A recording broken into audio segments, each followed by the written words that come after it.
Hello, hello, hello to everyone. Yes. Oh, your girl got a look. We gotta cut a trim. Um, but I am coming so I can kind of talk to you guys about some new processes in buying land. And I'm gonna sit here and tell you a couple things up front. Um, Things have changed significantly. Especially if you are a business trying to purchase land and you need to know about these changes. And I was going to be real cute for you, be like step one, step two, step three. I am going to walk through this process. Now, one of the things that I know I've stated before a lot, and other people have like working around this, like, oh, how easy the land buying process is. Um, it's still easy if you know all the steps, and that's what I'm trying to give you, and you are prepared for your hesitation halts. And let me put it this way, like the 1980s, 1990s HBCU registration, because there will be a part where you come in and you got all your paperwork and you like, they're gonna say you need this, now I got it, or you need this, now I got that, no, you need this, you got it. Okay, so it's breaking all of that down. I am going to say for foreigners, and foreigners is anybody who is not Rwandan, in order to buy land that is residential, commercial, almost anything, you at this point now need your investment certificate.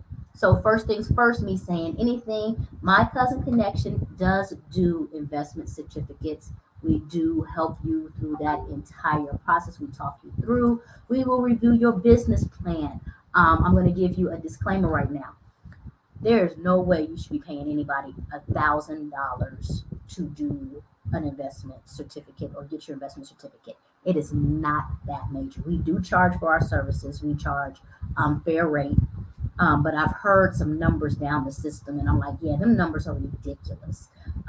Plus, you have to pay $500 on top of that just to get the investment certificate. And word of the wise, and I'll break this down, do not have someone else do your business plan. Or if you do have someone else write up your business plan, you need to be a intricate part of that. Like you need to probably just put everything on notes or sound, and then you have them actually format and draft it for you. But you cannot have someone else do it because your business plan is almost at this point almost like serving like a contract. Like they are reading it thoroughly. They are expecting you to do that. And there is a 3-year audit period. So what happens is your investment certificate is for 5 years. Once you get your investment certificate, you're on a clock for a 3-year check-in. And what RDB has stated is that they're going to come in at year 3 on your mark, and they're going to actually see what you're doing. If you're doing what you're saying you're doing, if you're in that trajectory, if you're providing those jobs, if you've provided that income, and if you're not doing that, the government will have the right to take back the land, period. So when you turn around and say what you're going to be doing and what you should be doing, and one of the things that I did do in my business plan is I wrote my 5-year trajectory as well.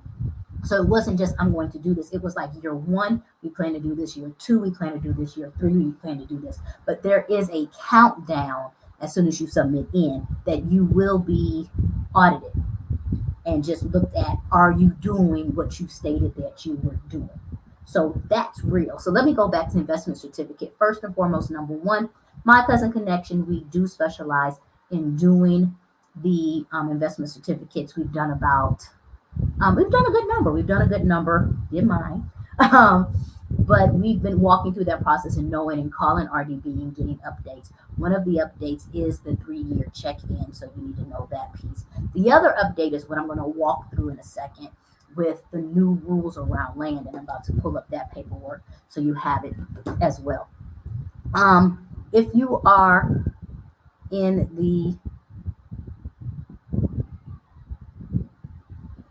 okay, I had to check out a message. You know how I do. You know how to do.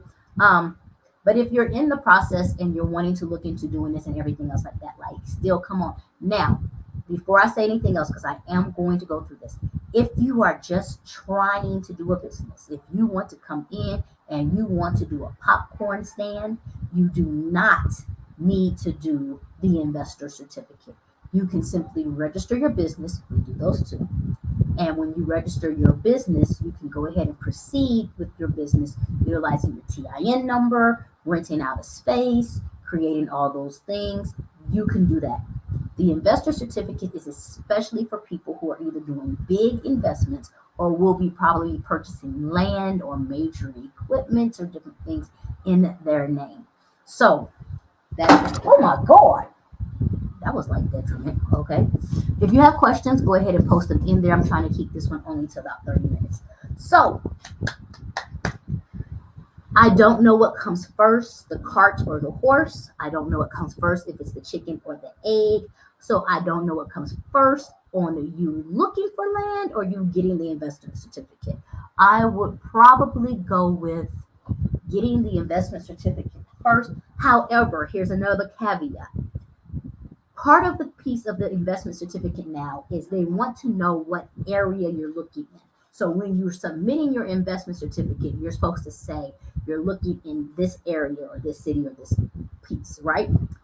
If you do not, so that's my example. My example is, let me say I was doing Niamata. So I'm looking in Niamata. Then let's say 3 years later, I get a great opportunity to go to Musanze. And so then I use my investment certificate to buy a piece of land in Musanze.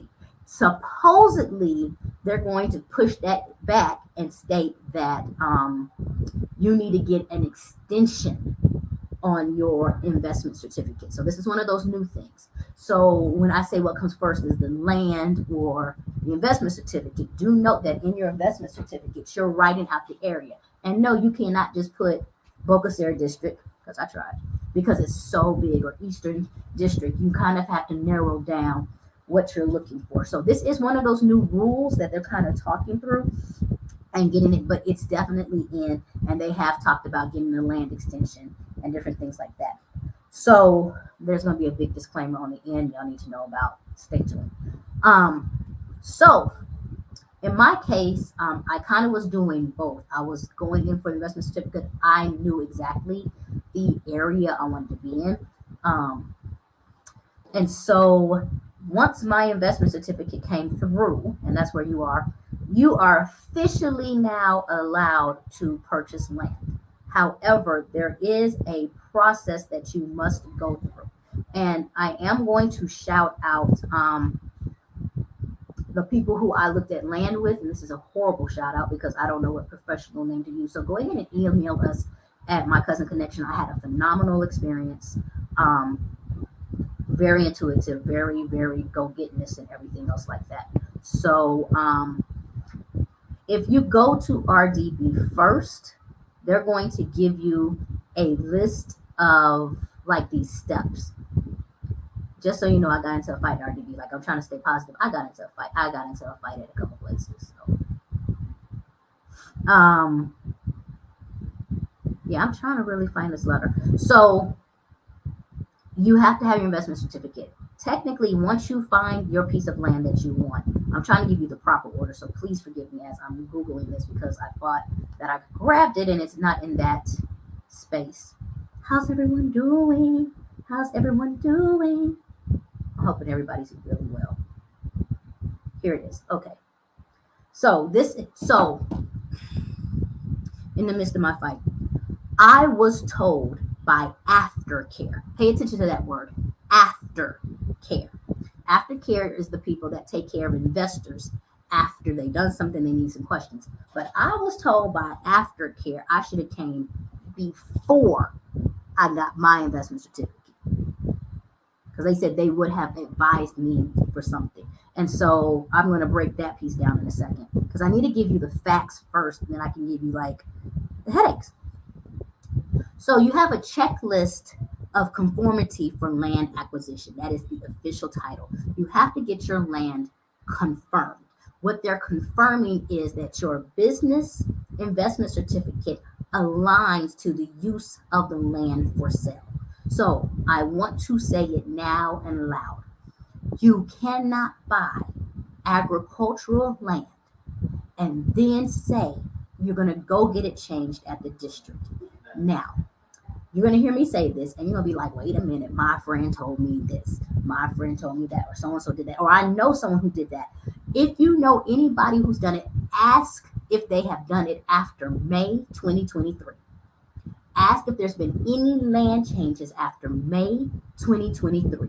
Because most times when people have said that they've done that, it was 4 or 5 years ago. Baby, we in a new era. We doing new things and things is getting halted, stopped right there.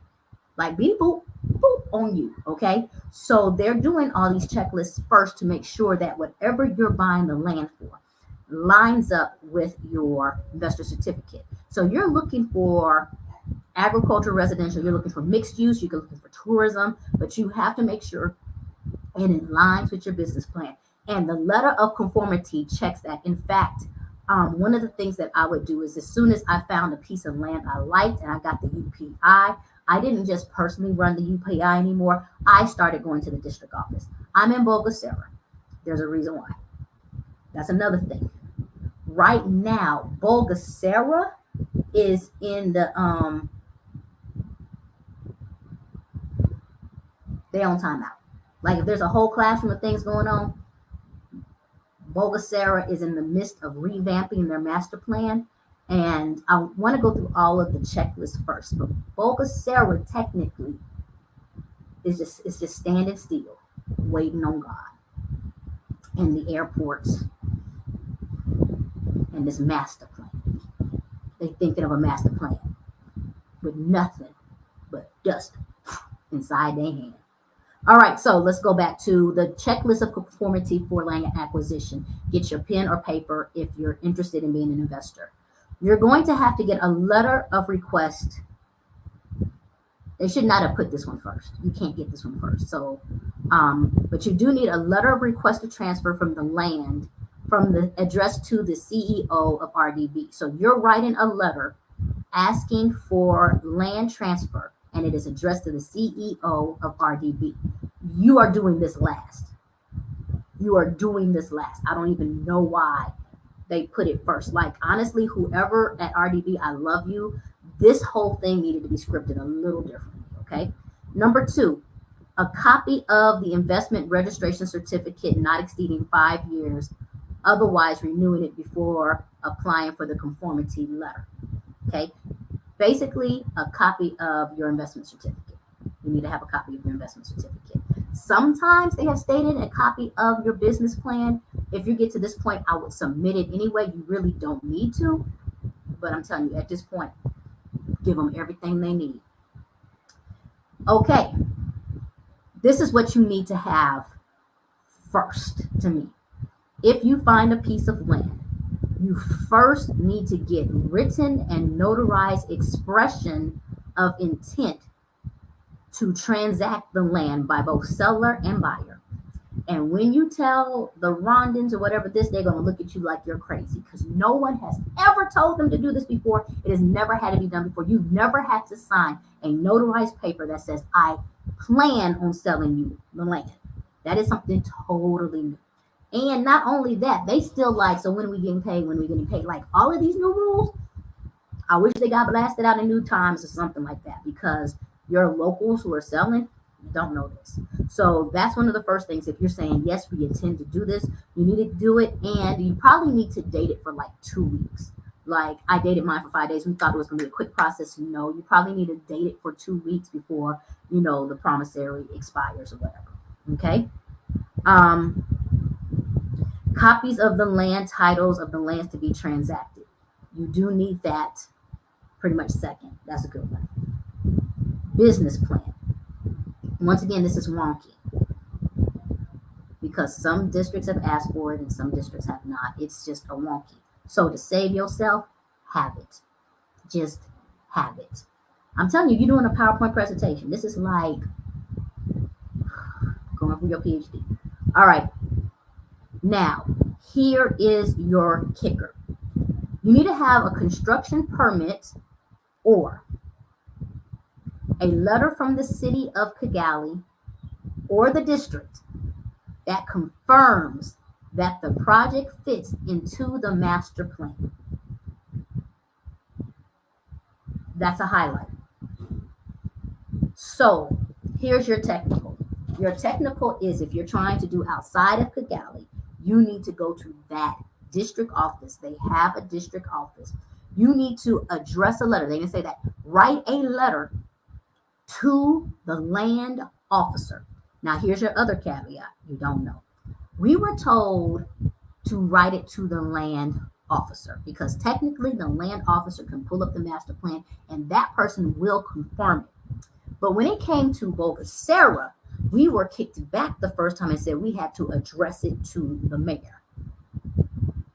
So we had to go back, rewrite the letter. Let me put a pause in here.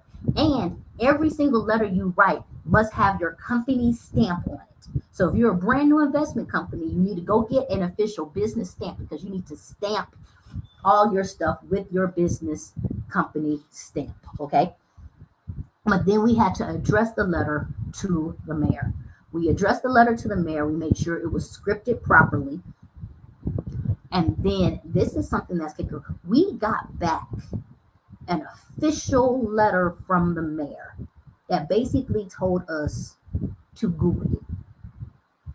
And I'm going to tell you why. Remember, there's a caveat. So if you're not dealing with Sarah, this part is going to be easy because you're going to go to your district. You're going to ask who to address this letter to. You're going to turn it in. And then the district is going to do the conformity letter and everything else. And I'm going to say this one more time. If this is not Sarah, you're fine, to the point where the investment aftercare program was like, hey, if you want to buy your land someplace else other than Sarah, you can do so. Like, you did everything great, but you're on hold in Sarah. Okay? So you have to have that letter. They will give you back an official letter with all the stamps and all the seals. Now, here's the other one. If you are doing something that is a regulatory body, that means a petrol station, anything, hospital, anything that's a regulatory body type function, you need a letter from them as well. And that letter is an installation license. Okay. So that is only if you're doing something that is regulated underneath the regulation sector. And then the other one is any other information is required by RDB. Okay. Now,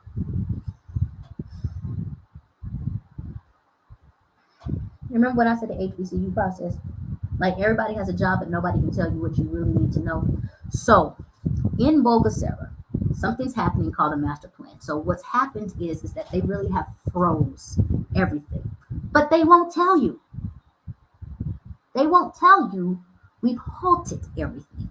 They will tell you, oh, you need to go to this office and check here, or you need to go to this office, check here. So the example of me getting the letter from the mayor that says Google it, which you did, that letter should have been like, hey, we're not issuing out any conformatory letters until the master plan has been released. But the letter didn't say that. The letter was said this, and then when we called it in, they were like, oh yeah, we're getting letters like that all the time from Sarah. So then we come in to do our process, and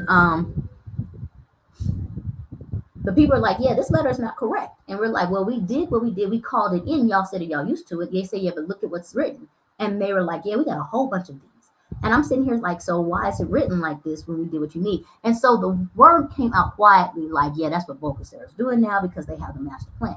To which I said, on this list of papers that you did, why didn't you just say Sarah is on current land transfer holds for investors until the master plan is released?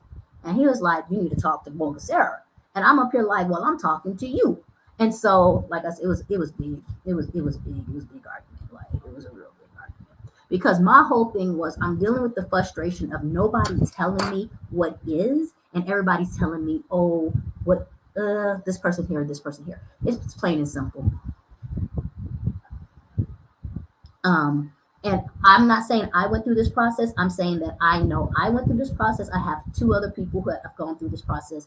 I'm talking to 2 others who are dealing with this process. And it seems like we all got caught in the same circle around until we almost all went to, like, half of us went to RDB together. And that's when we got Like, yeah, they're not issuing land transfers for foreigners or investors until the master plan is done.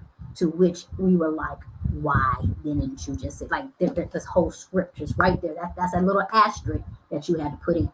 So, what's happening now is, like I said, land is on hold until the master plan. We have been told the master plan will be ready October 2023. We have been told the master plan will be ready like December 2023.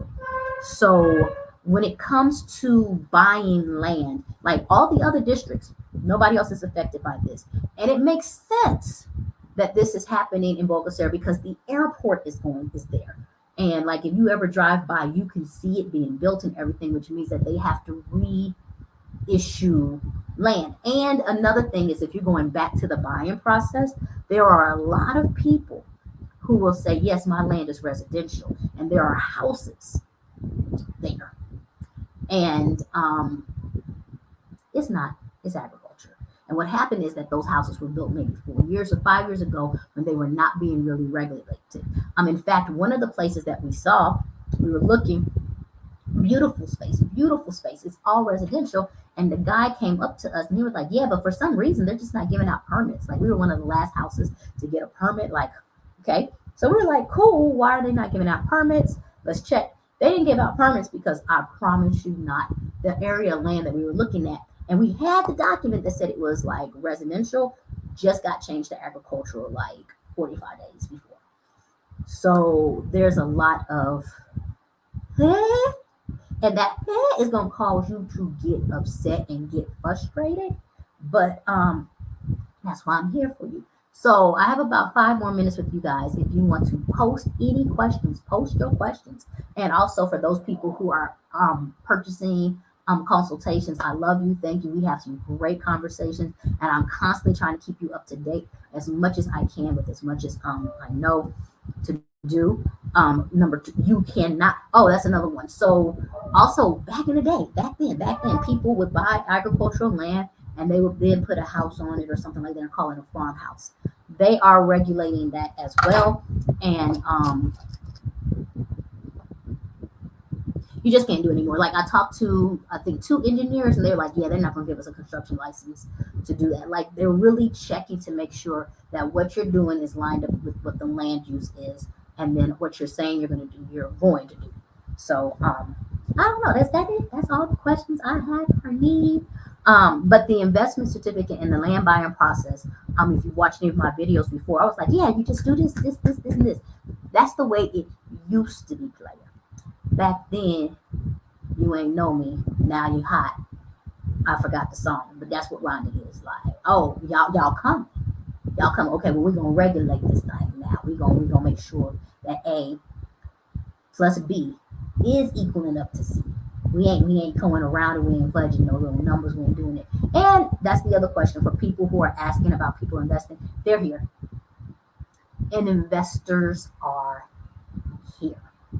People are here. When I say that when I went into the investment office, I was not the only one who was frustrated.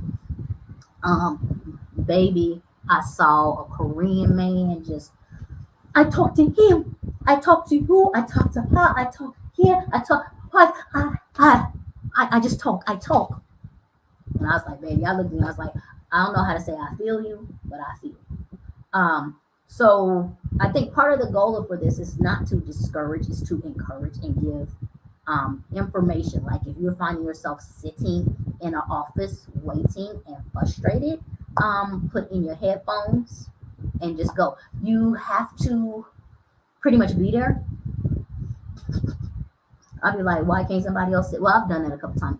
Like I'll send somebody and then I come in at the end and like, oh my gosh. Like, oh, also me getting the letter from the mayor was me being in high stock mode. Like I said, if you went to an HBCU, like if you went to a PWI, you ain't in this kind of training. But if you ever had to go hunt somebody down and sit in a financial aid line, you can do this training. You are ready. You are made for this. Because the way I hunted down an engineer and I was there on Monday morning. Good morning. How are you? Wonderful church service, wasn't it? Like, I'm here to follow up. I'm here to follow up. I'm here to follow up. Um, yeah, mine was so bad they started knowing me by name. They knew my legal name. They didn't know me as JS. They knew my legal name because I was coming in to ask questions and follow up and like, what's the next process? What's the next process? Because even if you turn around and ask like, hey, how long will it take?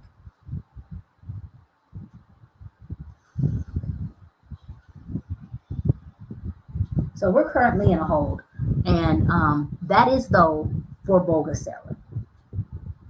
Kigali, go. In fact, I need to call my home girl who's doing her investment certificate, check on her process. Kigali is a go. Everything else is a go. The main airport, Bogasera. You better hold on to your hopes, Malaya. Hold on to your hopes now. I guess that's it. Like nobody's posted anything, so that's respect. I'm gonna go ahead and dip out and get ready for the rest of my life for today. And I hope that this helped you in some way. Also, let me give this to you real quick. If you want to reach out to me, Jay, my cousin connection. There you go. I'll give you this for the last. Oh Lord, wait a minute. I'm reading this off the cover and it says, greetings. If you find someone squatting and building a dwelling on your land, is there a legal Oh, that does not happen. Greetings, Jay. If you find someone squatting and building a dwelling, no. So let me say this, and this is me talking ignorantly and off the top of my head. I do know and heard stories of that happening in Ghana. That does not happen here. The squat. No, when your name is on your land, that is it. That is your land. Like there's nothing else. That is your land. There. So I would believe this. If there's a legal process, it would be you go to RDB, not RDB. Jesus, my God. RIB, which is the police. You go right then to the police. And I have seen people go through disputes and police be right there. Like one of the biggest disputes I know is like where the border of the land ended. Like one person said it ended here, another person said they ended here. That's the biggest dispute I've seen.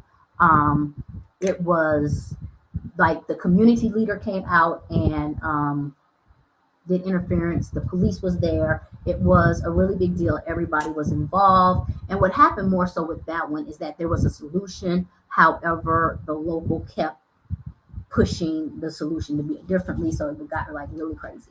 But no, I'll be honest with you, I have not heard of squatting. I don't see it happening. But your land is your land. It's period. And I dare someone build on my land. No, no. Yeah, no. Your land is your legal land. This is my email address, so go ahead and check it. And if anybody else wants to talk, you know where to hit me up. It's been another nice one. You just lost one. No. So thank you. Oh, and shout outs to me for the investment certificate. So yeah, I made that promise. I do. Like I'm walking down the aisle and say, I take thee to be my lawfully legal partner. All right, I've got to work, y'all. I'm sorry. I got to go. So I'll hit you back. Hello? Hello, mom. Yes, yes.